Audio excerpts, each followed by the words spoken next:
But now we weren't necessarily finished. As we know, a couple years back after the draft, we were able to pick up Jarrett Patterson out of Buffalo. Had some solid years.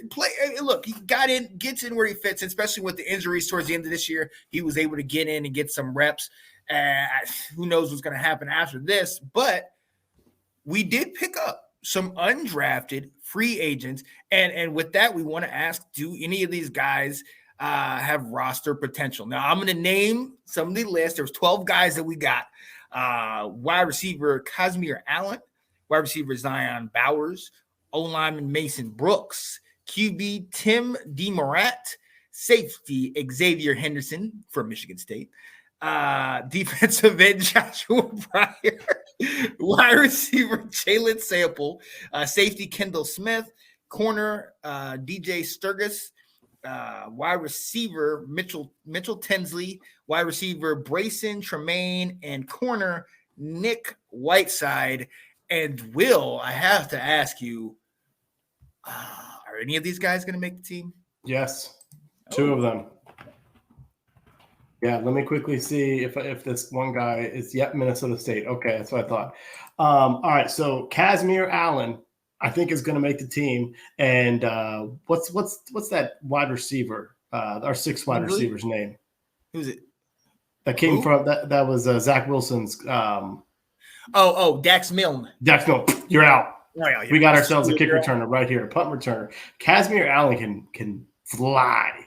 Okay. And he's also can be a gadget player. So, the fact that if Curtis Samuel gets hurt a little bit, Casimir Allen can play some of those roles. So I think he's going to be exciting to watch in the preseason. Mason Brooks, I don't know if he's going to make this roster, but we gave him a contract. Like, it wasn't just we're inviting you to camp. We signed him. He was given a signing bonus. Oh, wow. to come play for us. So they saw something in him. I think was that whoever asked is a kick returner. That's what Casimir Allen can do. So I think that's his path to making the team. He's going to be a gadget player, but he's a returner. So that makes me excited. I'm excited to watch the wide receiver Jalen Sample out of Minnesota State. Tall kid, big body. So this could be a Cam Sims replacement. Maybe he doesn't make the roster, but he could be practice squad. But the wide receiver that I think is going to make the roster is Mitchell Tinsley from Penn State. Yep. I think he's gonna push, to be probably the wide receiver 5. Mm-hmm. And I mean, you might have a chance with the fact that they didn't draft a quarterback. You might have a chance to put 13, 14 offensive linemen on our 53 here, Sean, because if we only take 5 wide receivers and we only take 2 quarterbacks, you're opening up spots for your linemen. Bring them. Let's go. Bring more Hawks. Mm-hmm. No, I love that. Mitchell Tinsley out of Penn State. He transferred to Penn State after this year. He used to be at Western Kentucky. And Western Kentucky, for those of you who don't know, 2 years ago in 2021, they had Bailey Zappi. Bailey Zappi threw for over, I think, 60 touchdowns, almost 6,000 passing yards, broke records. This guy was one of his star wide receivers, had over 80 receptions, 1,400 yards, and 14 touchdowns.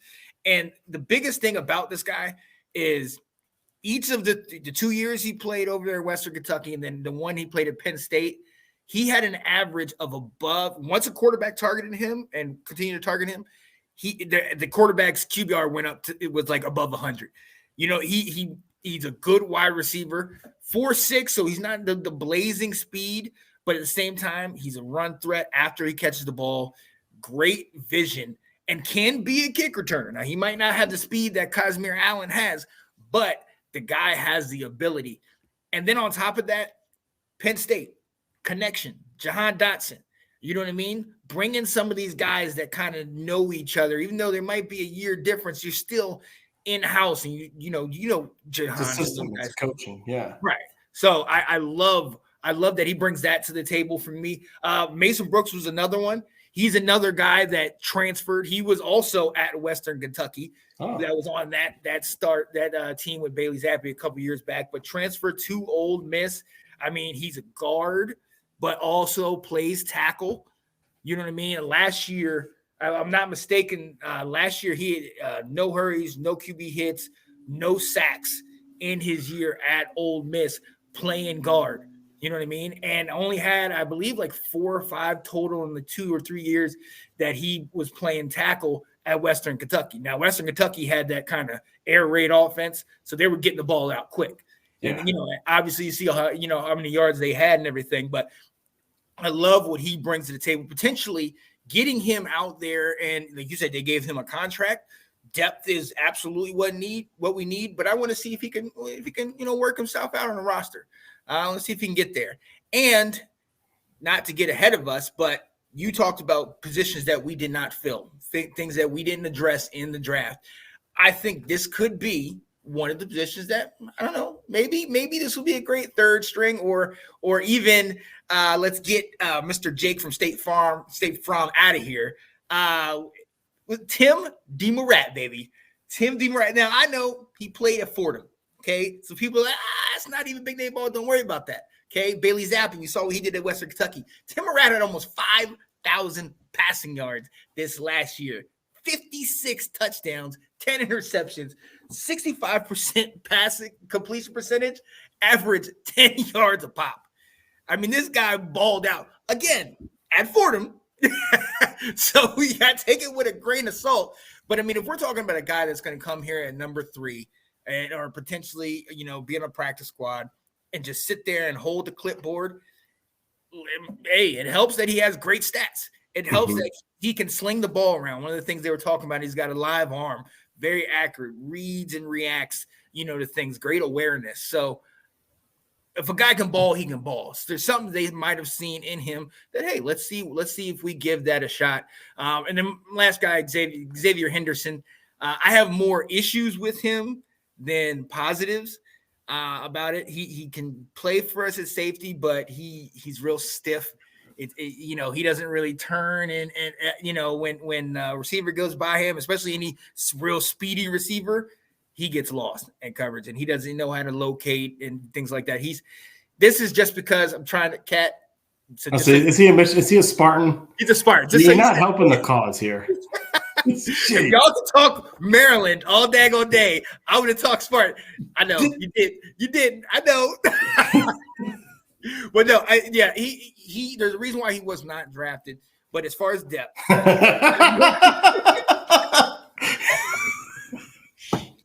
the reason why it's not drafted. Realistic, all right. But as for depth, and I mean, we just get him in house. He's another safety. Let's see what he can do. But I'm not a betting man, but I wouldn't bet on him making the roster. But I wouldn't either. Yeah, but at safety, at a position that is needed, let's be honest. I'm just trying to love on my lady tonight. So yes, you are. This is for you, baby. This is for you. That's it. I'm not even going to try to explain this one. Jeez. Oh man, but realistically, even with some of the guys that we talked about, Brooks potentially, Tinsley potentially, but outside of that, like, do you see anybody that could still make it? No, I mean, I've heard of some things about Kendall Smith as a name to watch, but honestly, I think the guy who has the best chance is going to be Casimir Allen because of the kick returning. I mean, because Dax Milne, I forgot his name. I mean, what has he brought in the team in 2 years? You know, nothing. Yeah. 2.3 kick return average. Does a good job with fair catches. Yeah. Oh, let's get it. Yo, so